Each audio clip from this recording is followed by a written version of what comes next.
Welcome, Savants, episode 32, coming at you right now.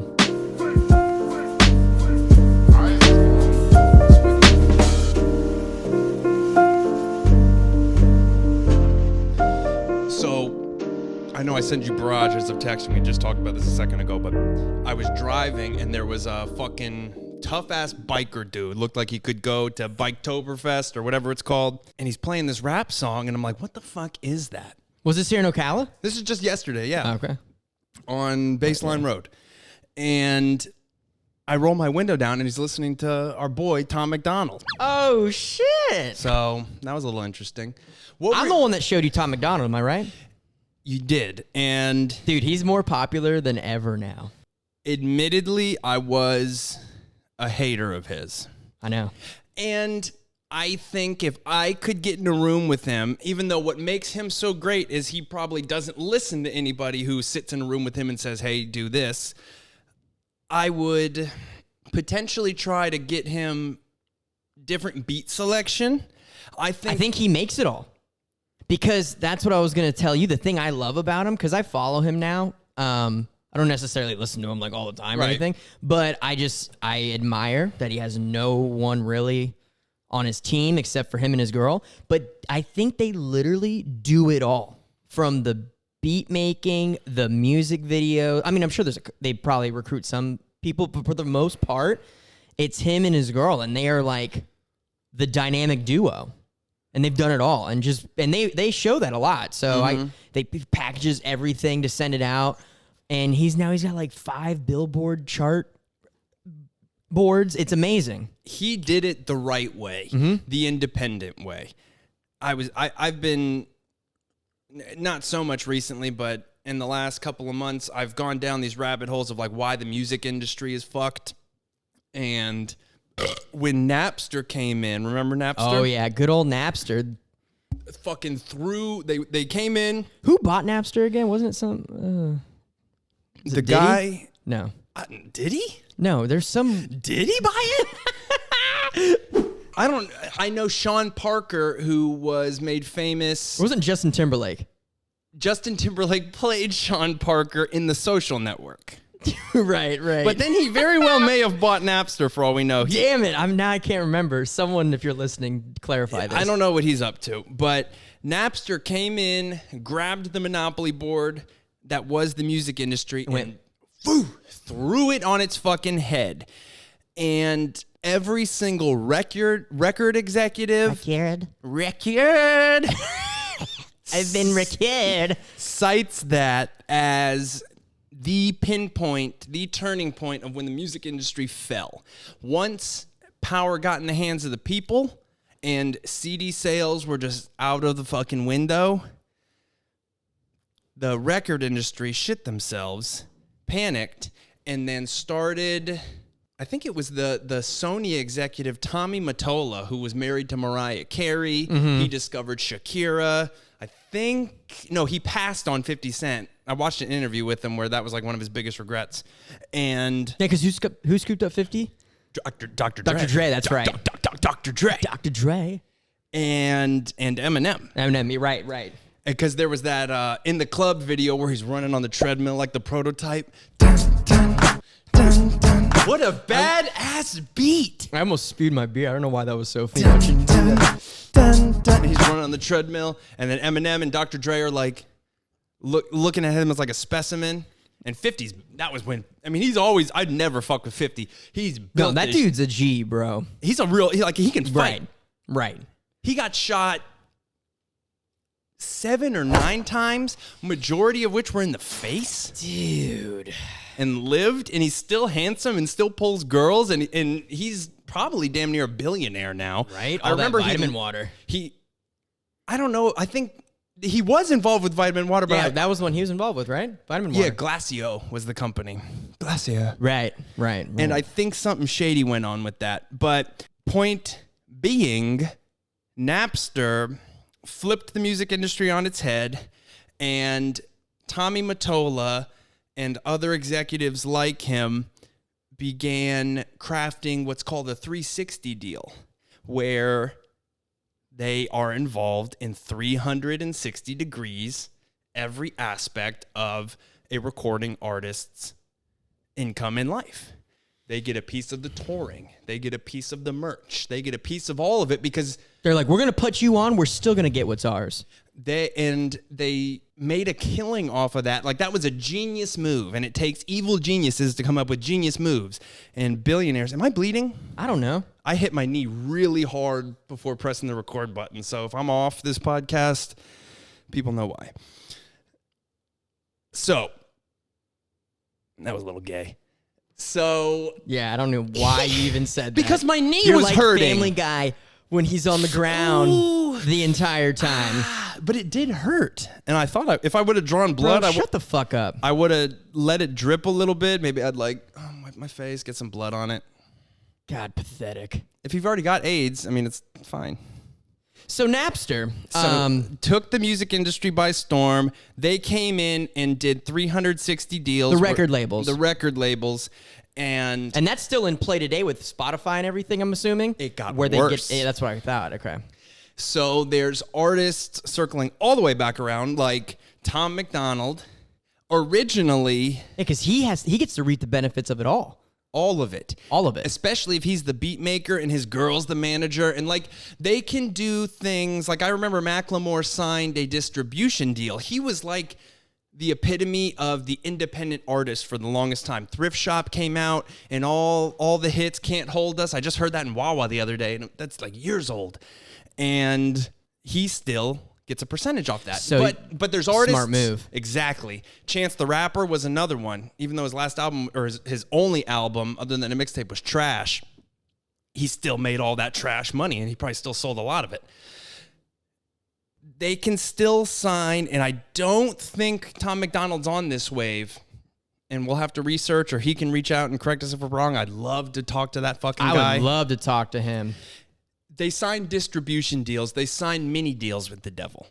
Meaning, I can't, me and my girl, let's say, can't do the hustle anymore of sending out all this merch and sending out all this stuff. Well, they're still doing it. Well, if they ever got to that point, they would reach out and do that. But then that's still dipping your pen in the devil's ink. And I think that's just a way they slowly can get you. Because once Macklemore did that... Unless you hire your own people. Hire your own team. Right. Which they might have done that. I think so. Because at this point, he's got to be pulling in enough to where he can afford to, pay a couple people just to be the ones to distribute the records and the merch or whatever, because he's got the Hangover Gang is what he calls it. So there's a little, Me personally, I'd pick different beats for him. Now, if he's making his own beats, more power to him. I say continue to do that. You can still work with... I don't know if that's true, by the way. I think I saw one of his posts where he did say that, where he like kind of went down the list of like, this is a 2-person operation. But anyway. And that would be awesome. And that's going to be the rise of new media. A 2-person operation like us, and then hopefully there are larger entities that can absorb the smaller ones that are still honing this home family kind of vibe, not this corporate vibe, and we can spread. But well, do you have more? I was just gonna say Tom McDonald's probably fucking killing it. Yeah. And I didn't like his music at first. Now I do, especially after he got in that beef with Mac Lethal, the really fast rapper. Yeah, I saw that. He held his own. Mm-hmm. And I have utmost respect for Tom McDonald. I enjoy his music. I think Tom McDonald has more of a swagger than that other guy to him. Yes, he does. For sure. And honestly, sometimes that goes a longer way. And I was going to say, too, with what you were saying, doing it independent, and I just told you I'd watched that You Are Here show, and Eric July said now is like one of the best times to be a creator because what people want is not what they are being given. Look at this Let's Go Brandon song. But for real, though, I follow the guy. Oh, God. And Look it up. I'll look it up. But he was #1 in the charts on Apple iTunes. The Billboard, he made it into the top 40, I want to say, or top 100. I can't know the cutoff, but he's up there right now. And the song was competing with Adele's new song. And I've been following him on Twitter and everything, and he was number one for holding the position. And what had happened was he was explaining this on an episode I'd watched where he's monitoring the numbers so he can clearly see how well it's doing, and he is very aware of the payday that he's about to receive.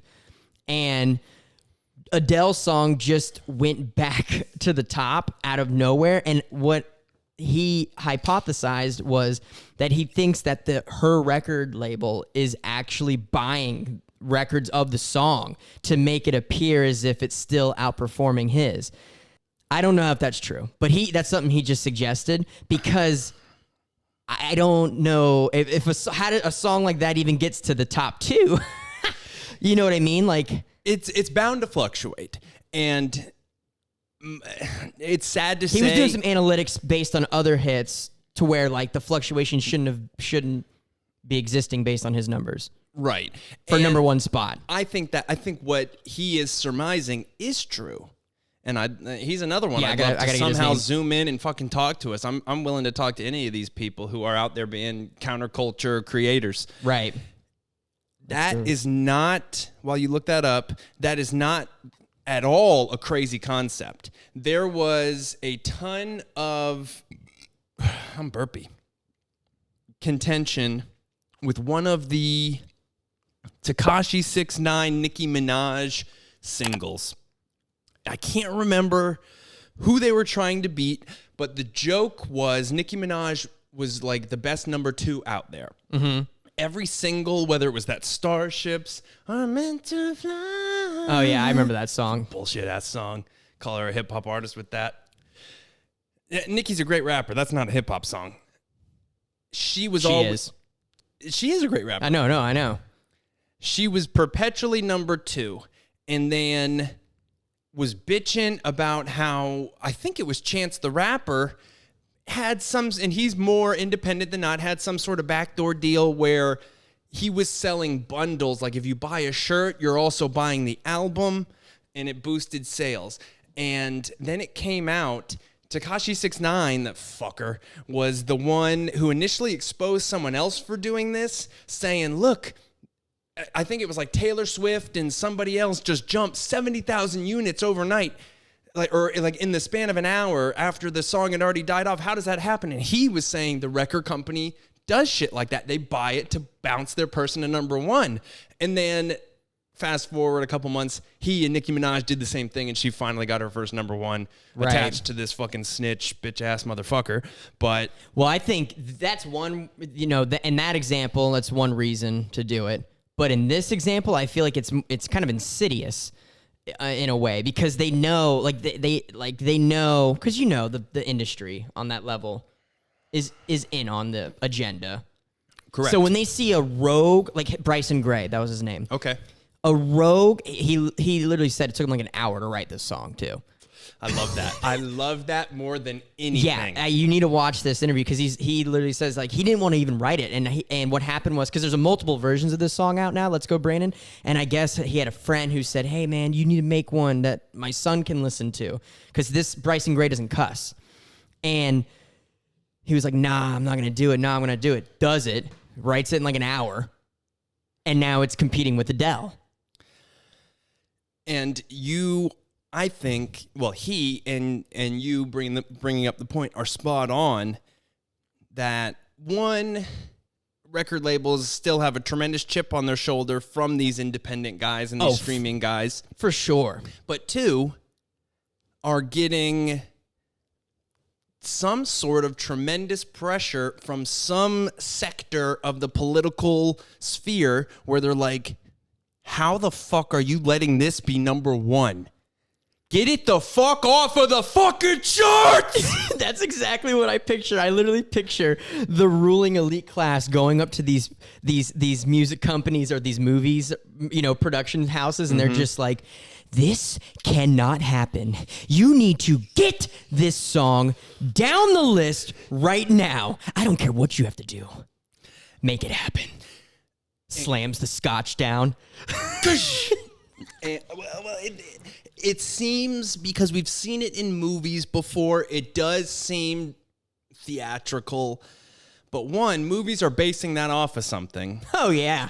Meaning there's some slick writer who probably sat in a room where shit like that happened. And two, just using practical reasoning, look at the climate of the world. Look at what content and namely the brand messaging behind that content and ultimately the political ideology fueling that content. We can see where somebody like you or I comes in, creates a smash hit directly mocking the agenda-driven content. They're going to get tremendous heat and be very upset about it. Right, because it's also very difficult to control when it's these independent artists coming up. I mean, they're doing everything they can. I mean, YouTube's banned the song. Have they really? A version of it because they claim there was medical misinformation because he mentions at one point. Dingo! I don't know exactly the lyrics, but it's not on YouTube anymore. It's still streaming on Spotify. You can still buy it on Apple. But that's what I'm saying. Like the juggernauts zoned in on their target quickly when this, and I love it though. I love it too. It's amazing. And I think it only fuels it when they get targeted at this point now. You know what I mean? The Barbara Streisand effect. She didn't want, I want to say it was, she wanted paparazzi to lay off, like TMZ and stuff, lay off pictures of her brand new 75-acre wide mansion, whatever. I mean, that's being ridiculous, but she had a palatial estate. And people were doing helicopter pics and all this stuff and saying, look at Barbara. Can you imagine being a paparazzi? Got it, boss. Let's get out of here. It is like a gun. You got your DSLR pictures. God damn. That's a crazy world. I part of me in the back of my head when you were talking about an LA move, I was like, I could probably be a fucking paparazzi. Dude, you could, that's... Brittany, I can totally see you doing that. I mean, you already practiced at Cedar Rapids. Ben, of course, I have not asked a question. Yeah, and I mean, that's how you have to be. But that's how you have to be. Back to Barbara Streisand, she put out a bunch of statements saying, do not take pictures of my home. She's not British. Like, okay, we won't. Let's do it 4,000 times as hard. Get the chopper. Exactly. So when you Google the Barbara Streisand effect, the literal definition is somebody opposing something and then the direct opposite result happens. Exactly. That is exactly what happened with this whole phrase, why there's a song, Let's Go Brandon. I mean, they've done like... Can you imagine being They're calling it moronic. They're saying all this dumb shit. It just makes it go ahead. Can you imagine what? It's the funniest thing that has happened in 2021. I'll say that. And can you imagine being that reporter, the NASCAR lady? Oh my God. I think that'd be hilarious. I wish I would be like, I cannot believe it.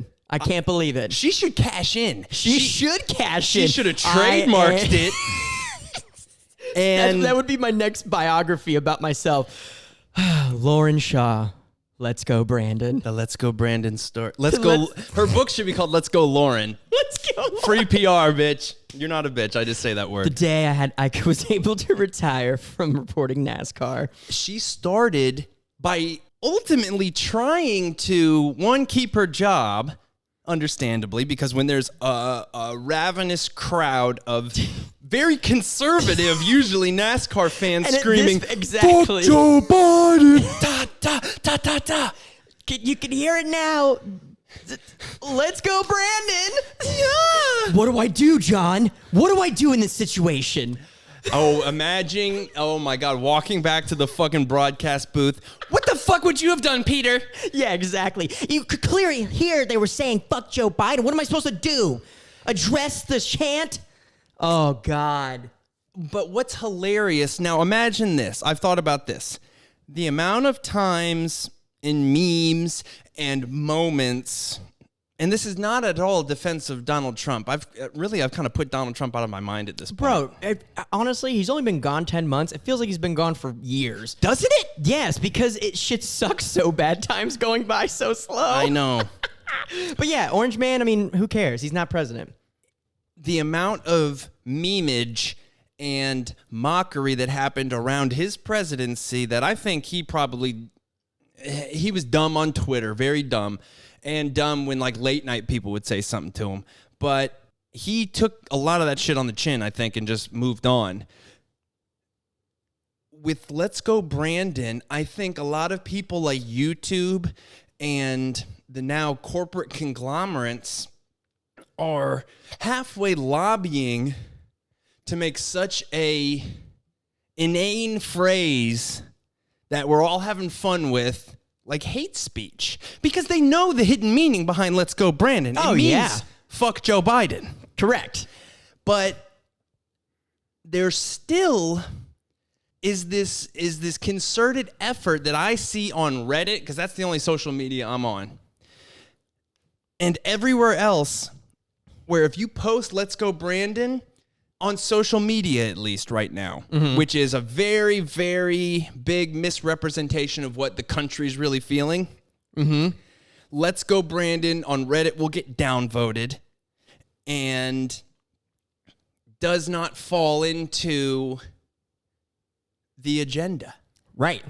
But still today exists, just to use Reddit from my own personal experience, the little subreddit Herman Cain Award, mocking people who at one point may have been skeptical about COVID. COVID? You know what I'm trying to say? COVID, Because I don't want to get flagged. Yeah. Or the jab. The jibby jab. The jibby jab. I like that one. The jibby jab is good. Algorithm won't pick that up. This whole subreddit is dedicated to mocking people who did not fall in line about COVID and tragically passed away from it. A lot of them are a demo we may be familiar with of like 70-something white Southern people who, one, were probably not healthy to begin with, eating poorly, eating fried things. Well, I can tell you right now, after my recent trip to Georgia, they don't eat healthy at all. And those are the kind of people Georgia food actually sucks. Georgia sucks. Yeah, I know. But anyway, I digress. We're going to go there. But I got something else to say in regards to where you're going, or after this. Go for it. Because you were talking about how they're like branding it as almost this hate speech thing. Well, I saw this article recently. I was just trying to find it, but the service here blows. You're not on my Wi-Fi? It won't connect for some reason. It's fine. I know what I have it in my head. They were saying now that humor is the new weapon of extremism. And what I was considering, We're fucked. I know. I thought back to the last 4 years with, Orange Man and how angry they were and like all of that. And I kind of quickly realized, based on this year versus the last 4 years, people who are sane or more towards like, not even, that are like center or center right, we're funnier. Like, we're funnier. Like, the memes this year have been hilarious. And I think the other side, I think they are terrible. They're not even funny anymore. It's just anger. So I think when we actually have something hilarious and it's literally a cultural phenomenon, it fuels more anger and they get less funny by the day. And that's why it sucks watching late night. That's why it sucks listening to all these people now. And I love the direction it's going. Because now they're viewing humor, which is what this is. This is humor with some truth, because humor always is a derivative of some truth. They're viewing this as the new tactic of extremism. I think that's hilarious. More humor. And if that's what it is, then so be it. You brought up a point. Late night sucks. Oh, have you seen the propaganda videos they play now? No. Dude. I've seen a couple. First off, Colbert is the worst one. What blows my mind about Stephen fucking Colbert, and I know he was playing a character at the time, but the Colbert Report, where he played a conservative, he was the conservative Jon Stewart was the Democrat on the same network. Boom, boom. It was a great dynamic for Comedy Central. And they did that like Hannity and Combs type shit? Yeah, they weren't on at the same time. Right. But they would diss each other. And, I mean, all it did was brought ratings in for Comedy Central. And what was funny about Colbert... Stewart's more sane than Colbert today, in my opinion. Oh, my God, I agree. Yeah. Well, I think Jon Stewart's a real stand-up comedian. Stephen Colbert is just an actor, a performer. Dude, he's not funny. He's not. He's not funny at all. He shouldn't have that show, and his ratings are shit. Yeah, you know whose aren't? Gutfeld. My dad watches that man every He's fucking night. Killing it. So you need to put the vaccine propaganda video on this somehow that Colbert played. It's cringe. That is the level of his late night now. It's cringe. As cringe as the video you sent me of that kid's Halloween costume. It's the same level of cringe because this video was just a bunch of adults doing a dance number dressed up as needles. But yeah, late night sucks. He made such a transformation of Even Fallon. Keep going. Sorry. Fallon does suck. Yeah. SNL sucks. SNL has been shitty for the past 5 years. Maybe more. There was somebody who had a theory. Although McKinnon is funny. She was funny. I love her. I don't doubt that there's funny people on that show. I think the skits in general suck. Yeah, you have to be very talented to get on that show, from what I've heard. Kenan Thompson, Kenan and Kel, Good Burger, he's still on there for some reason. Honestly, he found a good gig. He's sticking with it. I ain't gonna risk it. Bro, him as an individual, he's getting paid. He lives in New York. He does a live show every week. People love him. Yeah, he does what he loves. He's found it. Good for him. No qualms. I don't have any beef with any of the people in the sketches. I think it's not even the writers behind the sketches because I know they hire comics. And most stand-up comics, I like to think a larger majority of stand-up comics could listen to something like this and get where we're coming from and see all sides of the spectrum. But then that little fink, Lorne Michaels, who is the creator of the show, a genius, an innovator, is so elite now. And his friends are all the people that normally SNL, the institution of SNL I know, was everybody's fair game. We're going for all of you motherfuckers. Not anymore. No. They went as far as to hire Mr. Boom Boom as Donald Trump. Oh.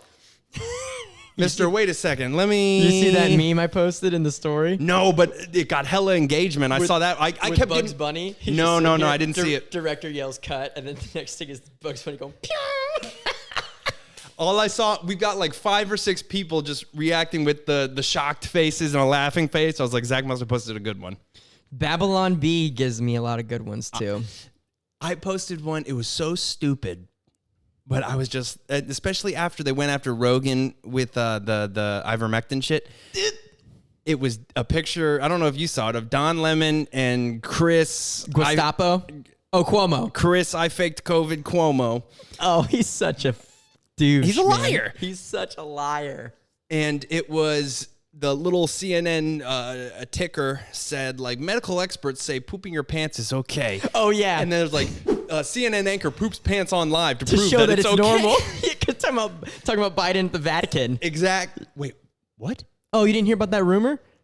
Biden shit himself at the Vatican? That's where that's coming from, bro. Oh, I just thought it was a funny post. No, because there's a rumor of like some meeting, I guess, got cut short of Biden at the Vatican, and people are like, he shit himself. Or something. I don't know. But I wouldn't be surprised. He has dementia, and he's old, and he fell asleep at the UN meeting. I guess Jill forgot to put the Depends on him that morning. I know. She's getting, it's a lot of work, man. It's a lot of work for her. Or he wandered off because he heard the ice cream truck going down Vatican Boulevard. He's like, oh, I'll see you later, Hope. I gotta go. Oh, shouldn't have got chocolate. The rocky road did me in again, Jill. Get moose tracks next time. Moose tracks! He's a senile old man. And he's running the free world. And look, he's legally president. He's legally president. Legally. It ain't about any of that. But, dude, what a joke. Like, what a joke. But what a joke he is as a person. Well, I mean, if you just take one look at his past, his 5,500 years as an official, he's not cool. What did he call black people? Cockroaches or something? Well, he did say he didn't want his kids going to school in a jungle. He has some harsh views on black people back in the day. Yeah, but don't ask his friend Corn Pop. He'll defend him. Oh, well, he pulled a switchblade on Corn Pop and it was right after the kids used to play with the hair on my legs. It would turn blonde in the summer. And he loves roaches. And we were best friends after that. And have you Vote for me. Have you seen that other meme where it shows him like shaking people's hands and he goes, "The name's Joe, but my good friends call me Brandon." That's hilarious. I saw one, it wasn't very funny, but it kind of made me chuckle, where there's that infamous picture of like Biden's looking at Obama and he has something, he's like, yeah, and Obama's, honestly, Obama probably was tortured for 8 years being with that man. Bro, that's who's really president right now, let's face it. Well, it was the one thing, and it was saying, a lot of people want to have sex with me, and Obama's like, that's not what that means. Fuck Joe Biden. Oh my God, dude. What's Obama doing now? Bro, You think he's still a power player? Yeah, He's got to be, I guess. There was that whole news. I think I'm getting this right. We didn't really. This is an impromptu episode. Obama had went to some sort of event. Correct me if I'm wrong. If anyone even knows anything about this, this was like a week or two ago. Went to some sort of summit or event that the president probably should have gone to, and people were wondering, like, why is Obama going to that? Like what? And Psaki had a nice excuse, but he's still involved. I mean, he was at the, when 9/11, he was there with Biden. He's around. He's going to these events too. He's still campaigning for people. He ain't gone. Is Psaki the kind of fuckable redhead? Take it back. I would if God, if we're dude. drunk in a bar and I see Press Secretary Psaki, I'd make my move on her. Raggedy Ann, Wendy's on crack.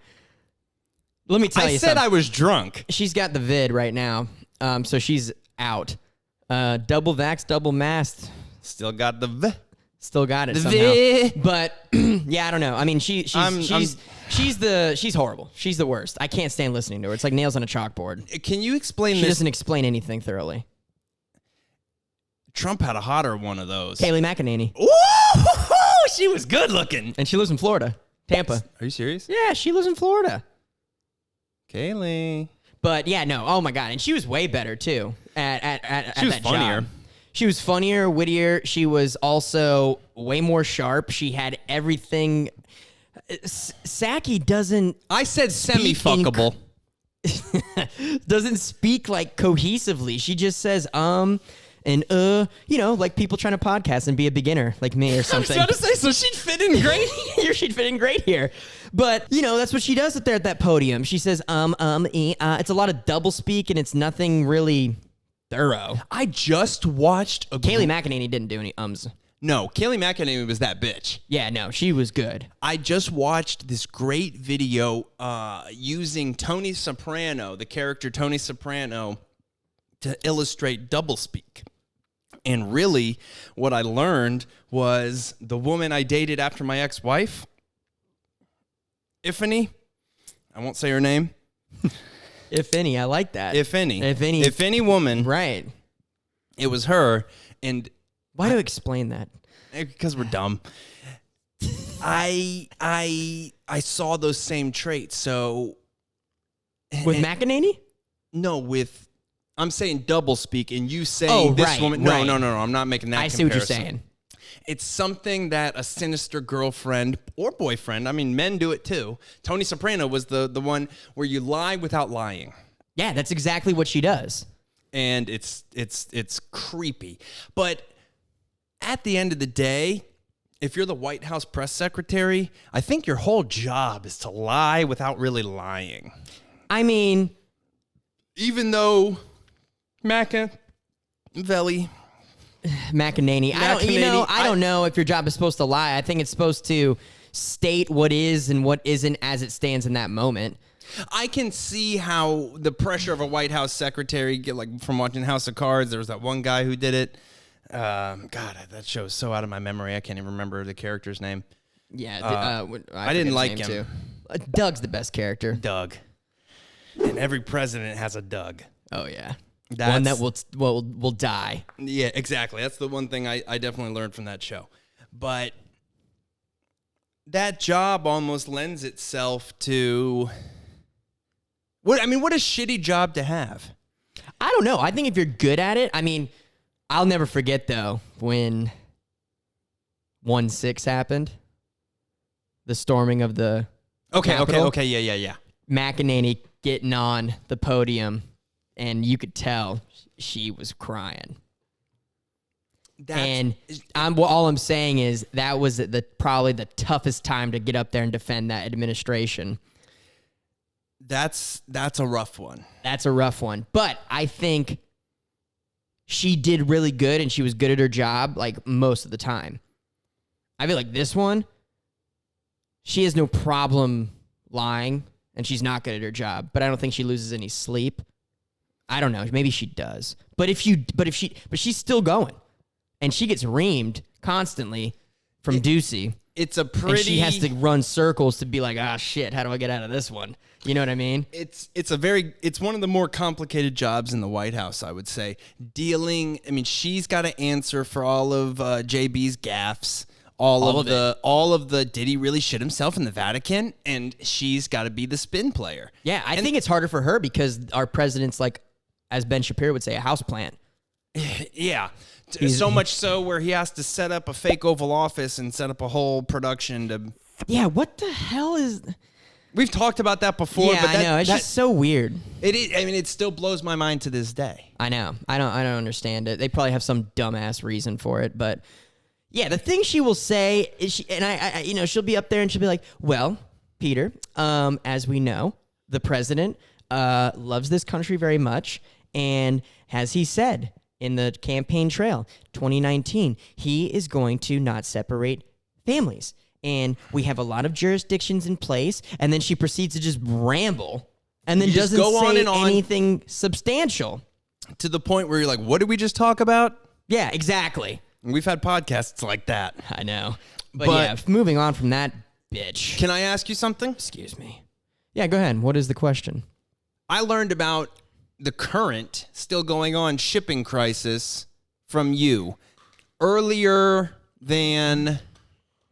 the mainstream media was ever reporting on it. I mean, I'm just saying, you sent me stuff saying, dude, there's going to be a couple weeks beforehand, and you said, from what I'm seeing and what I see the people I follow saying, shit's going to get creepy here in a little bit. And guess what? It did. So that was probably 2 months ago, 3 months ago you sent that.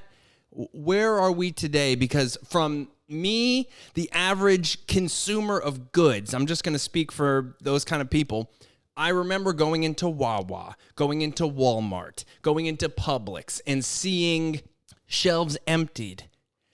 Today, I went into Wawa, and the only thing that I was like, maybe the shipping crisis is over because I'm such an idiot. No, my favorite, I drink this new, it's like Coke with coffee in it. Oh, that shit's disgusting. No, it's great. No. They had that after they hadn't had it in a couple weeks, and then my dumbass, ignorant brain is like, the shipping crisis is over. Well, let me tell you something. When you live in Florida, it's hard to worry about these things because we don't have to worry like the rest of the country as much, because if it happens to us, we're going to be the last to see it. Now, explain to that. To answer your question. Because we have so many ports. Well, that, but also what I was going to say was... Sorry. The pictures are rolling in. Here's what I meant by that. When you live in Florida, it's harder to keep up unless you're, make a living talking about the news, more extreme than what we do. Maybe I will get that extreme one day. But it's what I'm saying is it's hard to. It's not hard, but I'm not as likely to keep up with it to the T because it's like I live in Florida. Life is great. You know, we're not in California. We're not in New York. God and literally. Right, state. exactly. And like literally the last I checked on this thing was oh damn, viral video going around of a gigantic ship with tons of cargo going into the port of Miami. Cuz DeSantis came out and said any ships that want to reroute to Florida will unload you. I love that man. So, there you go. Granted, I haven't seen it affect any stores here in Florida yet. I mean, I've seen a couple of shelves. Like I go to the Dollar General a lot for some goods, and there's a couple of aisles that have been more bare than usual, but I've seen pictures online of people in other stores in other states, and they're starting to see some empty shelves. So, you know, I don't know. I know DeSantis works overtime for us, so I mean, I don't know how easily he'll allow some shelves to go empty here in Florida, but I haven't physically seen anything with my own eyes that made me go, this is it. This is it. You had sent me meat I'm going to be looking out for first. Well, actually, no, I take that back because meat doesn't get shipped on the damn ships. But because remember when that happened last time, there was a supply shortage of the meat when the vid occurred in 2020. I don't know how that's going to happen, if that will happen. But as far as like goods, I think we're going to see it more when people start buying like products for holidays and like Christmas in November. Because they're already saying, the article's already saying, this has nothing to do with supply, just expensive shit. That Thanksgiving is going to be the most expensive Thanksgiving like so far, this meal. That's why all the memes are like, you should have saved that 16 cents from 4th of July to pay for it. Remember when they were bragging about that? Yeah. But anyway, I don't know. I don't know where it's at. I think it's just going to be more visible as we get later into the year. Well, that kind of takes me to the other thing I wanted to talk about that you and I both feel very strongly about, which is a very heavy pro-Florida sentiment. I know. I feel so fortunate to be here right now, and for the outsiders, out-of-state people watching, or people who may not be as in the loop, the amount of years, and it's not like we were really crying about this, but the amount of abuse for as many years as Florida took being the butt of the joke. Yeah, Florida man, Florida this. Something crazy happens. Florida. Someone got fucked by their cousin and an alligator ate him alive while they did it.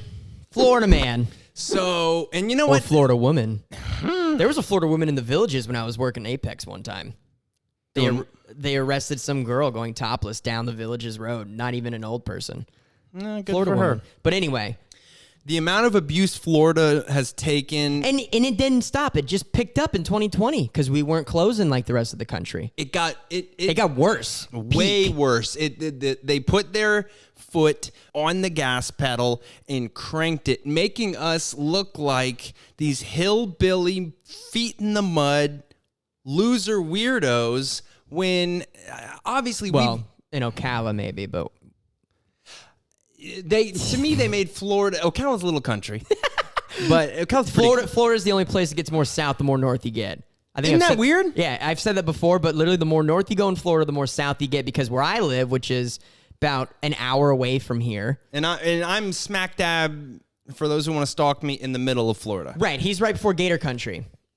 But where I live is the tourism hub of the state. So, and then you used to live there, so you know how it is. Correct. It's not south feeling down there at all. No. It's very integrated. Every racial makeup, and it's just very normal. It's a metropolitan area. There's over 2 million people. It's a big city. And then I know your recent trip to very rural Georgia. Yeah, I was close to the Alabama border. Made you very, very grateful for Florida, especially the area you're in. But I know where you were. You would have given your left nut to be in somewhere like Ocala at that time. Oh, dude. Yes, that is so true. You used to you didn't rip on Ocala. There's no Ocala hate, because I would never accept that. But there was always this like... Well, because you know what Ocala is to me? Like, I drive by downtown Ocala and I look at it and I go, man, Ocala's like the city that once upon a time in the 1800s said, we're going to do big things. And then they were just like, nah, we're good. Let's stop here. Because it's like, you look like you had a downtown forming. And it was getting big. And then they were like, never mind. Do you know why? These buildings are getting a little too tall, guys. Whoa. There's no escalator in Ocala. Not one.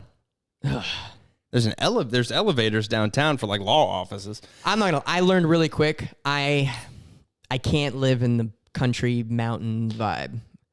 Yes, and I'd rather live in the boonies in Texas. Yeah. Zach told me his story about his travels to rural Georgia. I passed through 5 towns. I didn't even think that was possible without even noticing the towns. It's just sign after sign after sign. Now entering, now leaving. Yeah, it's like, what was the one? Burton, city limits. A church. And I'm like, Webster, city limits. That's a city here too, but I was just thinking of a name. Yeah. But that's what it was like. And the roads were like, hay barrels everywhere sometimes, and abandoned semis, and just weird. And no one really driving. No one really driving around. A lot of people walking. I don't know if they walk in. I just think no one lives there. Well, when you were telling me that story a couple weeks ago, the one thing that popped in my head was people talk about, and I still think it's an issue to be concerned with, overpopulation. Sure. But then you go to places like that. Yeah. Or when I drove my buddy Tommy Urgel, shout out, listener of the podcast, back from L.A., we strategically chose to drive through just the panhandle of Texas. We knew, because we had heard from other people who have made that trip, if you go through the heart of Texas, you're very likely to kill yourself because it's just 2 straight days. That's satirical, but Of nothing. Nothing. Because it's desert there. We did the panhandle, the smallest part of Texas. Yeah, the little top hat part, right? I was still ready to blow my brains out. It was so boring. There was just nothing there. There would be signs, last Chevron, and it's one of those 230 miles. And it's one of those. Bro, my tank won't even finish that. People want to talk about America. I've seen people say America's the next China and we need to have like birth limits and shit like that. Just the crazy arguments people have. But then you go to rural Georgia or rural Alabama, and there's a part of me that does not want to interrupt what's going on there necessarily. I think it's nice that there is areas where there's not anything going on. I think we need that. But there are plenty of uninhabited areas that could potentially turn into, I'd say, a lesser version of what Ocala is. Ocala's grown. And it's still growing. And then you've got your surrounding little towns like Denellen and all these other ones. They're popping off. Like, because, the business I run into a lot of people who are like, just bought the house, need a roof. And people are buying around here. That's why I'm up here all the time. I know. And I really think... Because people are moving to Florida like crazy. Come. If you want freedom, come here. Get here. This is the greatest state. How many are there? 51? There's 50. Well, I sounded like such a fuck right there. You're talking about Puerto Rico, the territory? That's exactly what I was talking about. Thank you. And Guam. I think we own Guam, too. Oh, shit. Oh, what a fucking idiot I am. I'm saying this is out of 49 states, Florida in 2021 is the greatest state in the entire, not continental, I'm talking Hawaii and Alaska. Dude, I would not want to live in Hawaii. Oh God, Hawaii's kind of trash. It's beautiful. It's like beautiful, the beaches and everything. But as far as their governments, their infrastructure, I don't want to know. And then even Texas, like, because everyone's California, they're moving to Texas. Austin's very popular right now for all these LA folk, and everyone from New York is moving to Florida. Those are like the 2 connections. A lot of people in New York have places in Miami. And then, the nearest best place to move from these Southern California folks is Texas. But Abbott's a bitch. Okay, Greg Abbott, who is wheelchair bound. I'm just trying. I'm not. That has nothing to do with what you just said. I'm just trying to say that's their governor, right? The governor, yes. Who is in a wheelchair? He's in a wheelchair? Yeah. Oh damn. Well, I don't take it back because he's still not. He's still not as good as DeSantis. Fuck no. Not even within close. a shadow. Not even close. I was like, man, he's going for the FDR notoriety out there or something. But yeah. Speaking of FDR, when I was in Warm Springs, you know what their number one tourist attraction was? What's that? FDR's little White House. Oh, that's where he came to Warm Springs to try and cure his polio in the springs. And did it work? No, but he built a little cottage, to like have a residence there when he went. So I actually didn't have time to go check it out. But you didn't want to go check it out. I know, I kind of did. Well, okay, that might have been the one thing. Because where we were and with the schedule that I had to adhere to, there was not an adequate enough time to go. Yeah, I know about the schedule. We'll get off that topic. Florida. But yeah, Florida. Come to Florida. But then there's a part of me that's like, don't. Stay out. Because I see them. We're getting that traffic like no other, bro. We're going to have LA traffic before too long down where I'm at. Oh, God. I have not been there in 5 years. Oh, it's bad. It's bad. Ocala's getting kind of bad. Where it pisses 75 me off. From here down is trash. But you know what, though? 75 is the entry point for all these other states. I see U-Hauls getting lugged down 75 here. With different plates on them. Oh, yeah. People got the jet ski attached. They got the motorhome. And then ain't vacation. They're bringing all the toys down. They're like, we're relocating to the summer home, and we're selling the New York home or the whatever home. One of the reasons Florida became so infamous for Florida man-like shit was, and think about this makes sense. Back in the heyday of the mafia, it was always like if Joey Boots screwed up, fucking send him to Florida, he'll go down to Boca Raton. And a lot of mafia guys it was like, I'm gonna retire to Florida. And that was a terrible accent. That was their MO. That's why you got the Cuban mafia down there running shit in Miami. That's a whole nother episode in itself, is what's going down in Miami.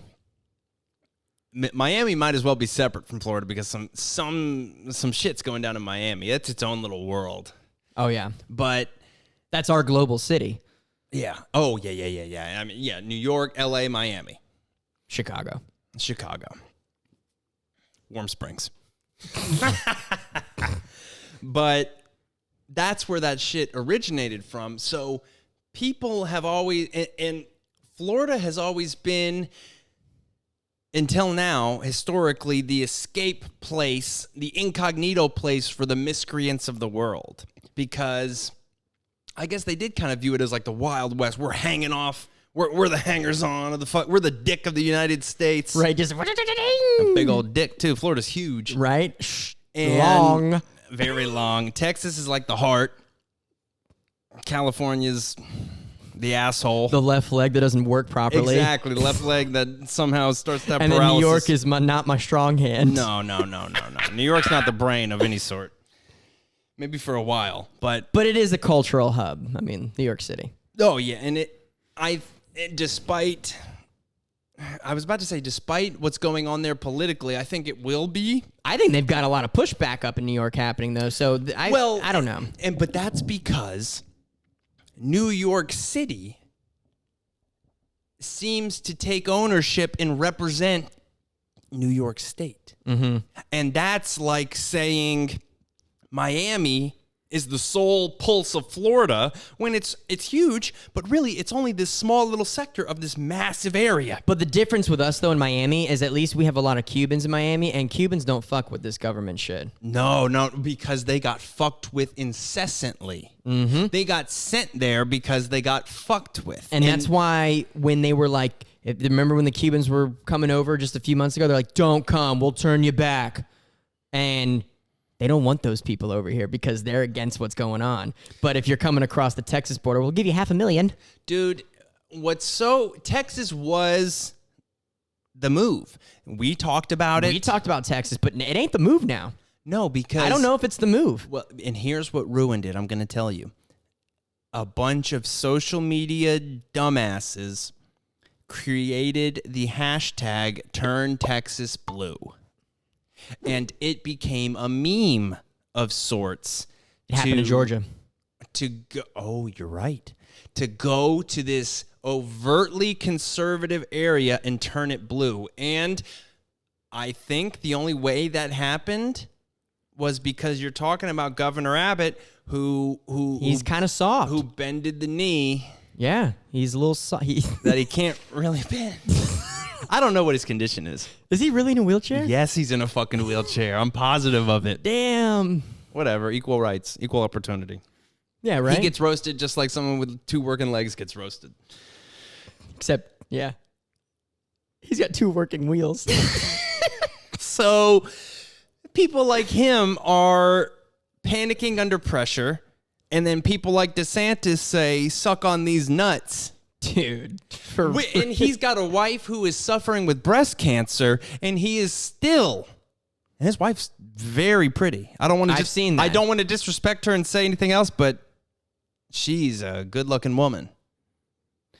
Ron's a good-looking guy. Oh, yeah. We got a good-looking first couple. Oh, yeah. But he won't bow down to what they're saying. And what upsets me so much is seeing how, because of that, the small little portion of social media whores decide to villainize him when really the proof is in the pudding with everybody fucking flocking here. And I think one thing to keep in mind, is we barely won with DeSantis. Because Gillum, the because secretly closet gay meth smoking Gillum. That was a tight race. Remember, It was a tight race until he decided to go blow a dude in a hotel and get caught. That came out after he lost. Well, he still blew a dude. But what I'm saying got is, caught butt ass naked smoking meth in a hotel. Is that who you want running the state? Continue. No, and you bring up a good point. You know, it's one thing to be like, to each and let live, but like that says a lot about someone in a leadership role. It's reckless. It's reckless, exactly. Especially the picture that came out. It's like, dude, for real, he was a Florida man. He got Florida man. He was Florida man. And but what I find interesting is no one's saying turn Florida blue. Why is that? Why didn't they say turn Florida blue? Because we're known as a swing state.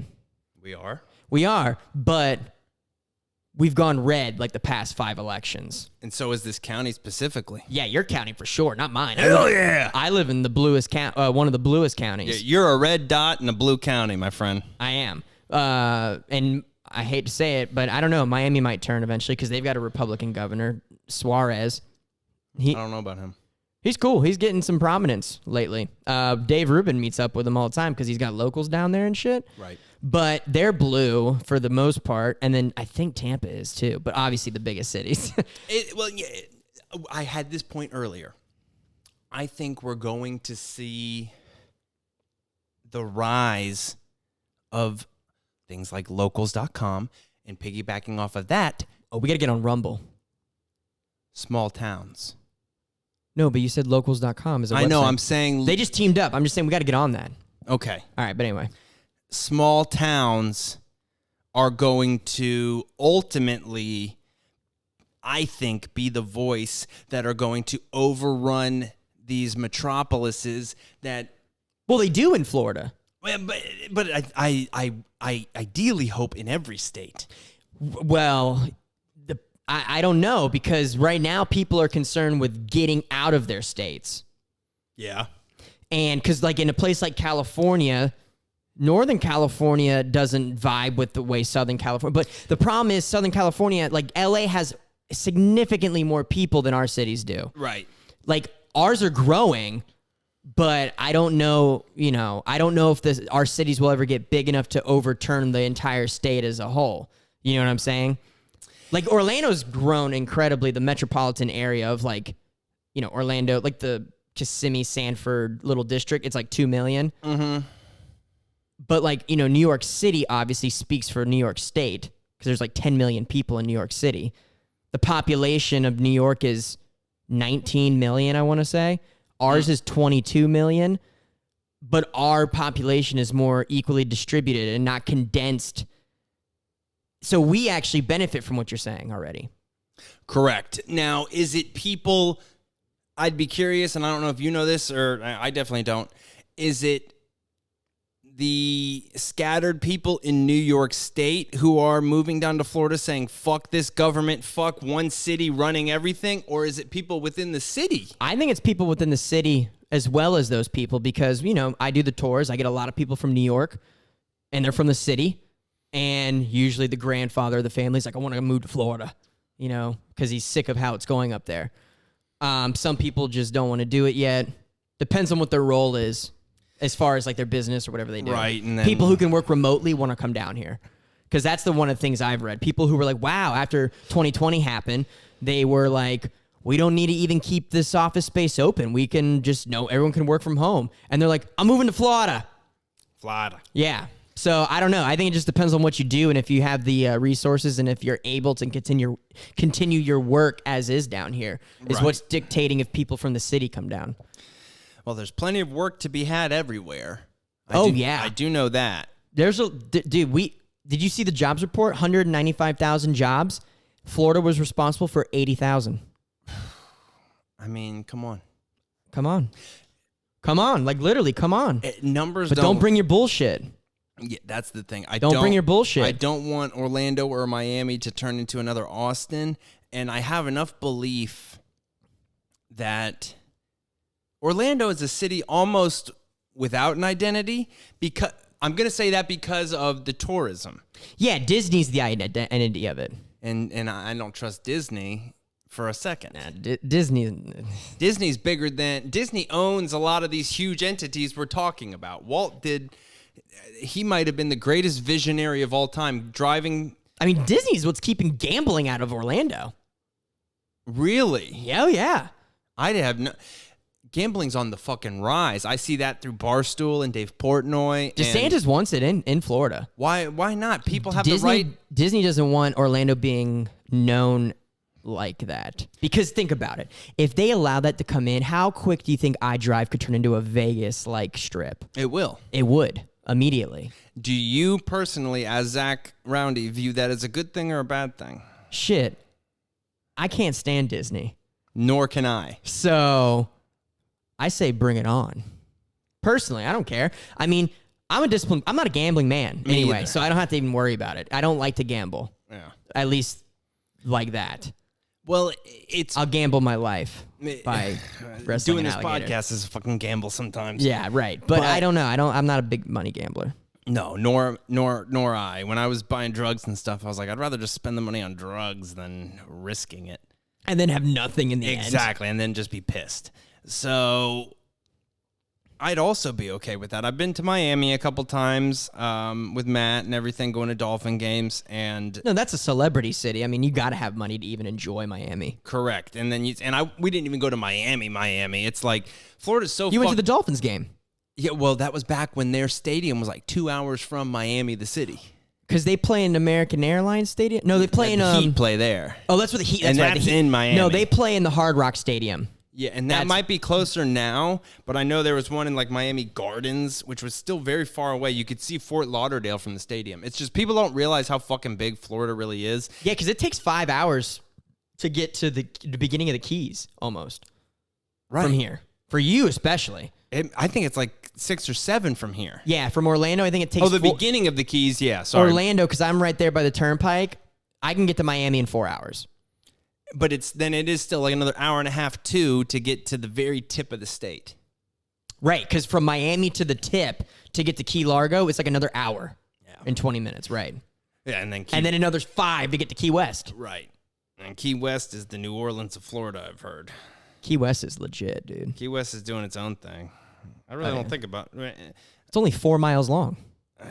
They're another one that's relied heavily on tourism and just kind of doing their thing. And that's where shows like, I'm so disappointed at the show Bloodline. What an amazing show that got so bad. I mean, I think it could have been worse. It could have been worse, yeah. I mean, yeah, season 3 was not as good, but I feel like they ended it appropriately, though. Yeah, had not well, kept it. I look at it too as such like an eclectic, great cast of actors, Ben Mendelsohn and all them, and fucking Friday Night Lights coach. Kyle Chandler. Kyle Chandler, what a great guy. I don't know if he's a great guy. Now, you said tours, and they're doing their own thing down there. You know, it's funny, when I was in Warm Springs, I think this was the biggest takeaway I got from this is, Warm Springs, Georgia. yeah, we're exploring for just a second because we went out to go get some food. Tell me some good Georgia stories, and then we'll wrap up there. We're at a little over an hour. All right, here we go. I'm down there. Every shop in their little district, antique shop. Creepy as hell. Smells like dust balls. And when we would walk in, of course, me and my wife were sticking out like sore thumbs, wearing our jeans and boots and leather jackets and Y'all shit. ain't from around here. Oh, yeah, dude. No, this guy, as soon as we walked into his shop, he goes, "Hey, y'all. How you doing?" How you doing? And he literally was just like, "Where are y'all from?" immediately, because he knew. And we're like, "Orlando." He goes, "Oh, Mickey Mouse and all, huh?"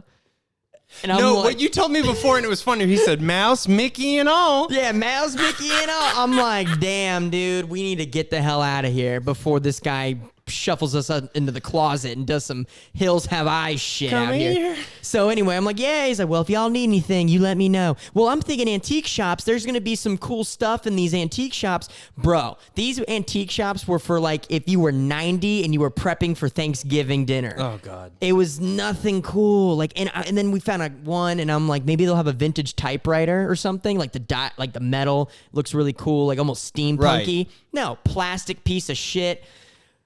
The shops weren't good. I mean, I'm sorry. Forgive me if you're from this area of Georgia, but there was nothing eye-catching. I mean, you know what held our attention the longest was a box of vintage Beanie Babies, because that was the only nostalgia thing I found. So we leave, and I gotta take a shit because the food was so trash from the buffet I just left, and I'm like desperate. I'm looking around. I'm worried I'm gonna have to go into an antique shop and just straight up be like, I'm not here to shop. I'm here to use the porcelain. And I didn't want to do that. So we're walking. I'm like, maybe I can hold it till we get back to the cabin or something. And by the grace of God, we're breaching this corner. I look up and I see this red sign on like a corner door, like strip. And when I say this is a little downtown strip, it's like one street and then one perpendicular street, and that's it. We just crossed the street from the shops, and I'm just on the other side. Like, we saw this cool building, and it had this graffiti. Like, oh, what is this? Maybe it's a craft brewery place, flower shop. So I'm pulling the corner. I'm like, public restrooms. There is a God. This is great. That's all I wanted. That's like the best thing I could find. I walk in. It's the tourism hub. And by tourism hub, I mean it's like a 10 by 10 room and a desk and a bunch of brochures. And as soon as we walk in, they're like, hey, these two ladies were thrilled. We were probably the only people that walked in the past 2 hours. Exactly. Outsiders. And they're like, what brings you in today? And I literally just look at them and I say, sign said public restrooms. I got a shit. And they go, oh, okay. You could tell they were disappointed. And they go, well, don't leave without us telling you about Warm Springs. So I purposely took a long time so my wife had to do that. And then I got out, and she was talking to them. We leave. I look at her, and I'm like, anything good? She said, no. We were going down the street, and by the grace of God, the best thing I saw, 2 black midgets. Just walking? Walking together. And I look at Sky, I look at them, and we walk right by. I was like, what up? And I told her, I'm like, is this a glitch in the system? What is happening out here? There is nothing. And what are they doing out here? So I was very confused. We got in the car and left.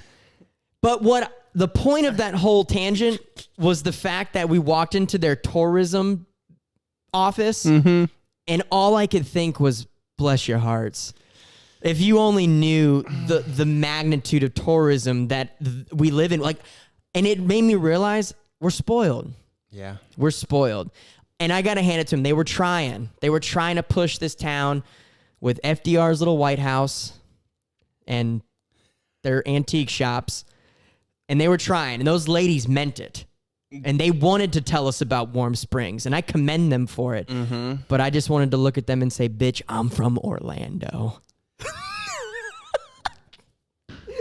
And all I can think of out of that whole exchange is, I would love to get those two black midgets on this podcast. Right?